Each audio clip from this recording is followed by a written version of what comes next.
Europe 1 matin. Bienvenue aux auditeurs d'Europe 1 qui nous rejoignent à l'instant. Jusqu'à 9h, vous écoutez Alexandre Lemaire et à 8h moins 10, c'est l'heure de l'édito politique avec Judith Vintraube du Figaro Magazine. Bonjour Judith. Bonjour Alexandre. Votre édito du jour, il concerne Elisabeth Borne qui, sauf surprise, devrait rester à Matignon. Vous revenez, Judith, sur son interview au Parisien dimanche. La Première ministre y revendique d'avoir délivré, selon ses propres termes, la feuille de route des 100 jours que lui avait assignée Emmanuel Macron. Oui, alors voyons un peu ce qu'elle se vante d'avoir délivré dans ce langage techno-entrepreneurial qui fait son charme ou pas. Rassurez-vous, je ne vais pas passer en revue les 36 textes que la Première ministre est fière d'avoir fait passer depuis sa nomination il y a un an. Juste les plus emblématiques, ce qu'elle met en avant. En ce qui concerne l'assurance chômage, la nouveauté depuis février, c'est la réduction de la durée d'indemnisation des chômeurs quand le chômage est bas, qui s'ajoute à la dégressivité plus forte des indemnités mise en place en 2021.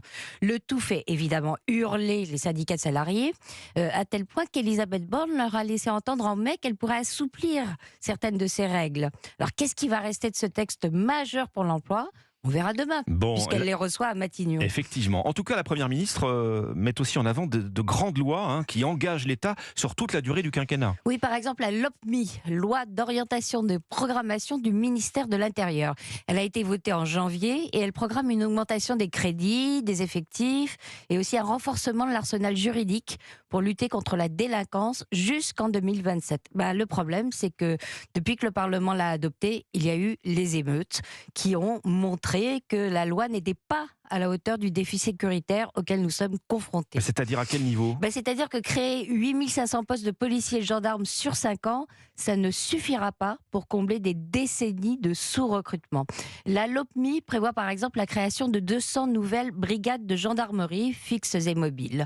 Mais 500 brigades ont été supprimées en 15 ans et on ne peut pas vraiment dire que la délinquance et la violence aient diminué. Non, on ne peut pas non plus continuer à creuser le déficit indéfiniment, Judith. Mais oui, vous avez tout à fait raison, mais enfin, il y a des mesures qui ne coûteraient rien. À défaut d'embaucher des policiers et des gendarmes, on pourrait par exemple élargir les prérogatives des policiers municipaux qui ont été absolument formidables pendant les émeutes. C'est eux qui ont tenu. Il faudrait leur permettre de faire des perquisitions, de fouiller des coffres de voitures, d'accéder à certains fichiers des renseignements.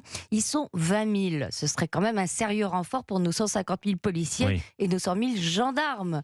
Mais on n'a pas voulu le faire, alors que les maires le demandent depuis des années. C'est comme quand Elisabeth Borne nous annonce qu'elle réfléchit à un dispositif d'amende forfaitaire quand un mineur déconne, comme dit le président de la République.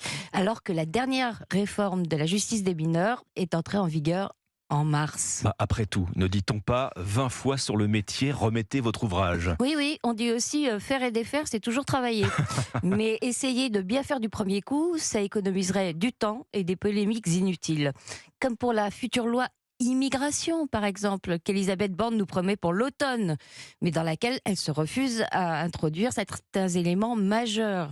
Par exemple, elle ne veut pas, entre autres, entendre parler d'introduire un bouclier juridique pour que l'Europe, plus précisément la Convention européenne des droits de l'homme, ne puisse plus obliger la France à marier un étranger sous OQTF, obligation de quitter le territoire français. Un étranger qui donc ne devrait même pas être sur notre sol.